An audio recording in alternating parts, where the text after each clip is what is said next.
After 40 long and grueling years in the wilderness, the stinging winds and shifting dust finally settled. On a hill overlooking the western bank of the Jordan River, the thousands of tents of the Israelites stretched out like a vast beige carpet. They had completed their journey. The promised land, the very ground where their forefather Abraham had once walked, now lay directly before their eyes.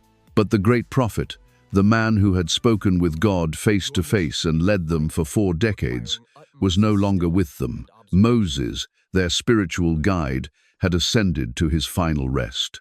A profound void, a sense of immeasurable loss, settled over the entire nation. A mantle of leadership had fallen, and with it came the weight of history and the hopes of a people. In the midst of their uncertainty and silent apprehension, a man arose to accept the burden of command.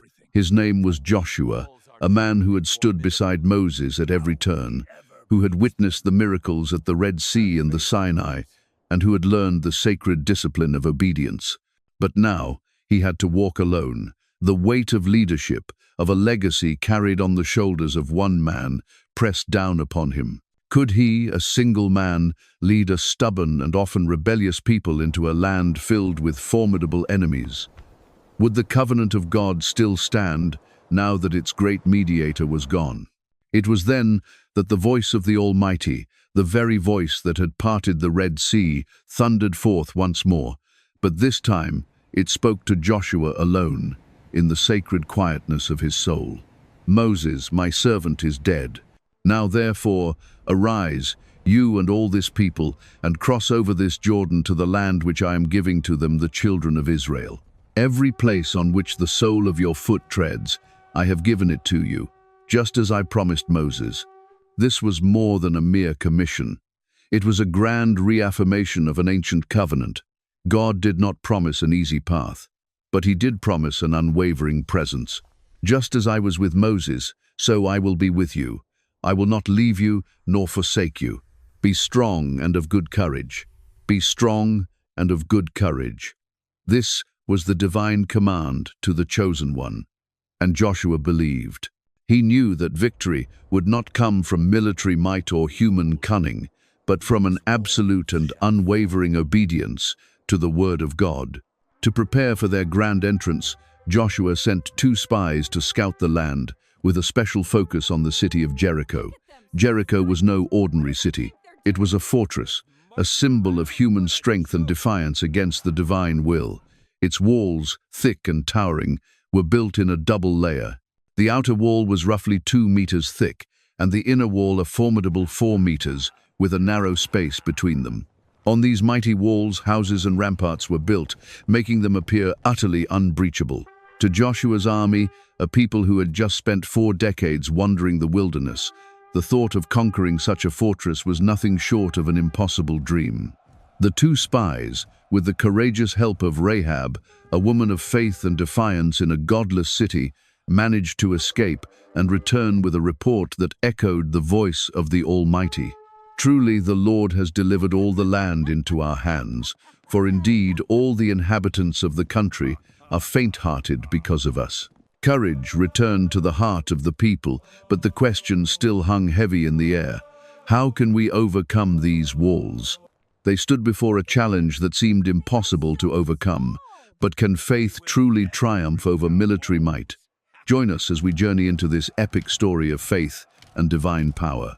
If you want to continue exploring the great miracles of God, subscribe to our channel and hit the notification bell so you don't miss the next epic chapter.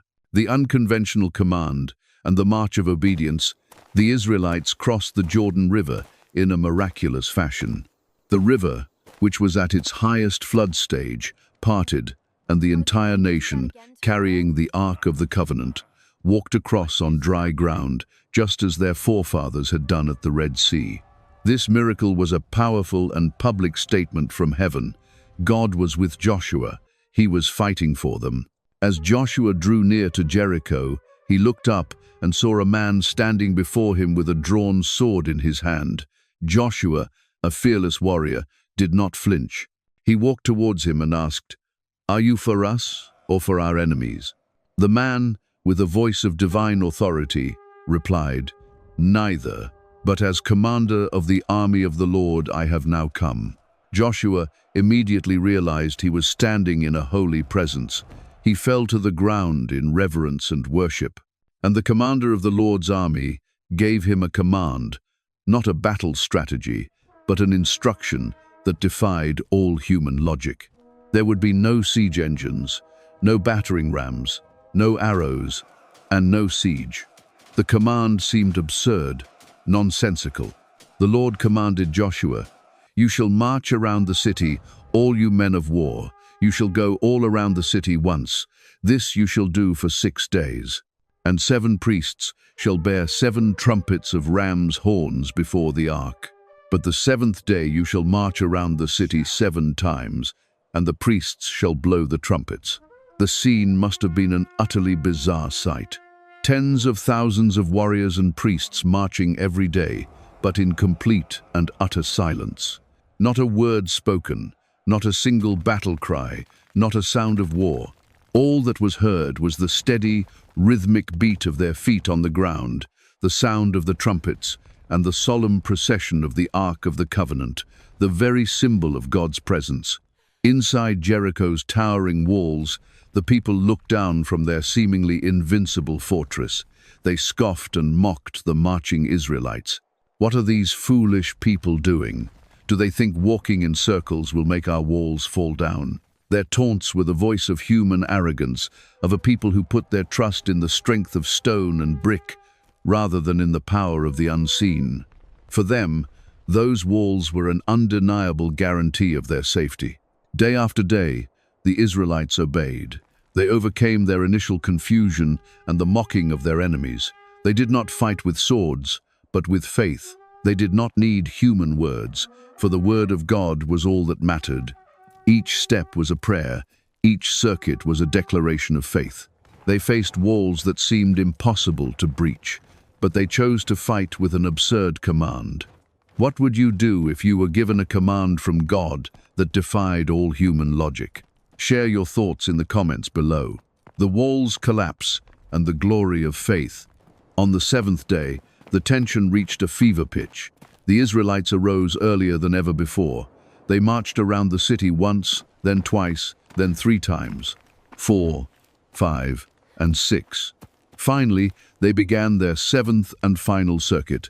7 circuits, a journey of silence, expectation, and faith, all compressed into one final, climactic act. And then, as the last circuit ended, the trumpets blared, not a weak, distant sound, but a deafening, continuous blast that seemed to rip through the very fabric of space and time. The priests blew the trumpets with all their might, and Joshua's voice, now a thunderous command, rang out above the sound of the trumpets. "Shout, for the Lord has given you the city." And the entire nation, tens of thousands of people, let out a single, unified, and mighty shout, a roar more powerful than any lion's growl. That shout was not merely a human cry.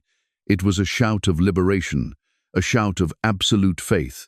And in that moment, a miracle occurred. The ground beneath their feet trembled. The walls of Jericho, those symbols of human strength and arrogance, began to crack.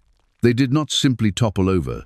They crumbled and fell to the ground in a spectacular cascade of dust and stone, collapsing inward and downward. The mighty double wall, thought to be impenetrable, became a pile of rubble, creating a perfectly level path for the army to march straight in.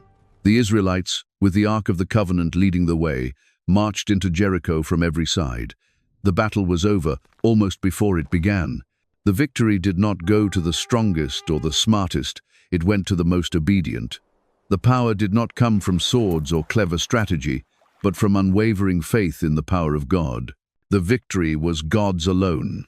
The story of Jericho is a powerful lesson for us today. It teaches us that the highest walls in our lives cannot be brought down by human strength, but by the trumpet of obedience and the roar of faith. In our own lives, we often face our own walls of Jericho, barriers of doubt, fortresses of fear, or challenges that seem impossible to overcome. This story reminds us, be strong, be courageous, And above all, be obedient.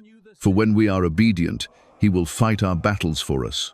Trust that with God, nothing is impossible. If this story has inspired you, subscribe to our channel and hit the notification bell to not miss the next great biblical stories.